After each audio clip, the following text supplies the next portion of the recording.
We have you registered as Susan Meredith, representing yourself, and you are testifying against the bill? Yes. Go ahead.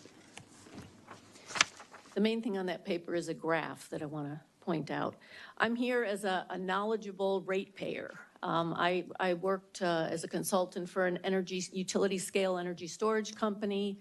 I worked with a German utility, had an energy efficiency company, and I'm the author of the book that went to all of your offices that is an award-winning book. And I advocate for a balanced energy economy. And I look at this bill as an opportunity really to kind of change the trajectory of energy right now, is how can we really use this to build a new energy future. I do think that if it's, that we need natural gas plants, we'll then include emissions as a criteria because of that graph that I'm showing you. We have to do something, as Texans, we have to do something about the emissions.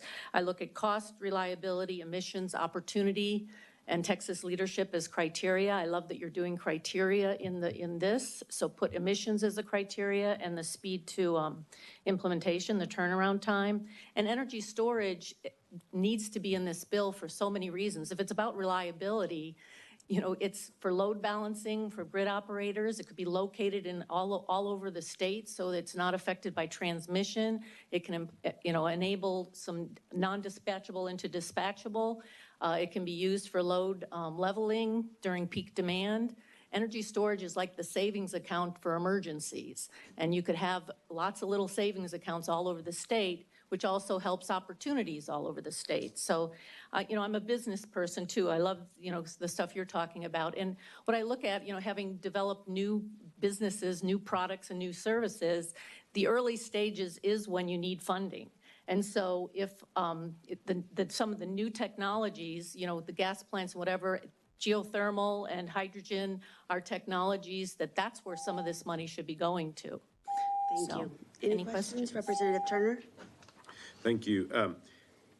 You mentioned emissions criteria. Yeah. I see on your handout you reference CO2 emissions, CO2 equivalent emissions.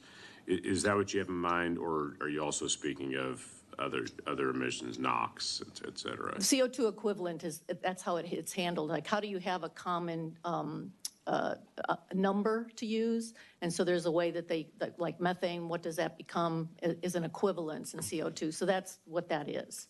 I see. So that encompasses any type of emission. Exactly. Okay. Thank you for that clarification. Yeah. Could you, not to get into it right now, but could you get us later on, like this week, some suggestions on what emissions criteria would look like if it were to go into the bill? Interesting. I've been out of the energy world for a few years, but I will see what I can bring up. Yeah. If it's possible. Yeah. I'm into gamifying financial education now, so a little bit off this topic, but I care enough about this that I came for this. I think there's a real opportunity here right now. Yeah. So thank you. I'll see what I can do. Any other questions? Thank you.